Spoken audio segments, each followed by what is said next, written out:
Duang rason. Duang rason. Ang desire, ang tinutuyo nga mapadayon ang pagserbisyo.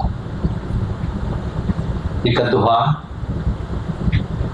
kinahanglan may imaw ikaw like-minded group of individuals or grupo nagapakiman sa amo ba niyang klase ka mga kinahanglanon.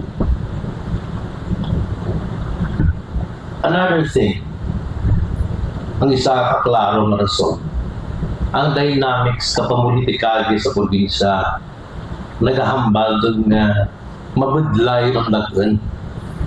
Mabudlay ng dagan ang pamulitika compared to list ng istoryahan di sa probinsya. So kami sa Ambis, nangita kami imaw. Hindi na hambal nga imaw lang na parang magdaag kinanglan ng imaw aran intindihanay kami kapaliw manakamal tinutuyo. Ang tinutuyo ng magserbisyo. Tinakita ako nga dyan sa grupo ng day Mr. George Reca. Kung kapamati ka mo kayo na, simple lang mo, he understands the organization.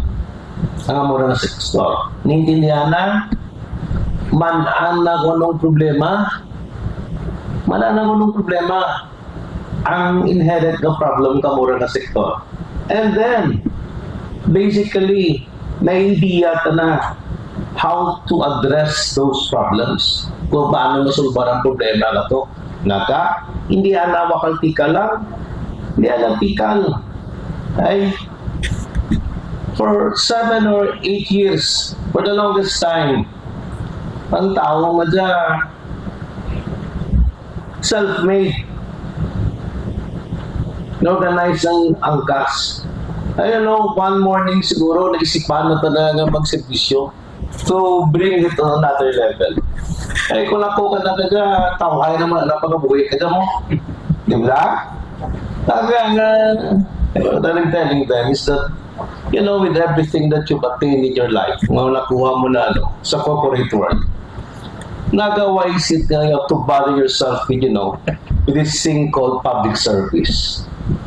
Maybe, ang malandagin man, pwede naman siya makabulik mo na sa lain man Pero, listening to him, congressman doon ako, sa Congress ako, duro man ako nabatian dito, duro man ako nakita, nabasahan ng mga proposals regarding sa mga bagay nga basically pareho sa ginahambal na kina. Pero still, wala ma-address. Duro man tumaram sa Congress mo, mas maaram pa ka na. Pero still, hay tagad kulang ang pag-intindi, kulang ang interest na sa parehos na sektor, so wala ma-address, wala ma-prioritize. Amo na akong opinion.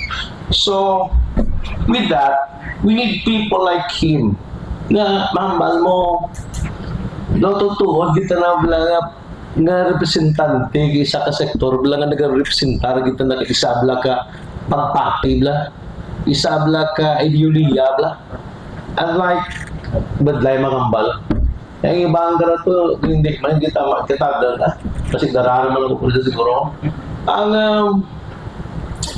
ako I believe we need more people like him.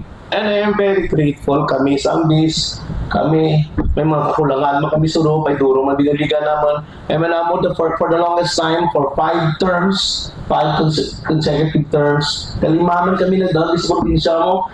And for that, we're always grateful to the Ilonggos. Pero sometimes, may mga bagay sa gawang takman mo. Mamangkot ang mga iban nga, gano'n nga nagaan ang bis, nag-amuka dyan. Things happen. I-evolve mo rin dynamics to politics mo. But without class there, may tactical alliance, whatever you call it, tactical collaboration, like-minded approach by like-minded individuals. That's it. Amo lang rin. hopefully, with your help, pagbulig ninyo, pag-intindi ninyo, matigayon siya. Matigayon ang bagay nila.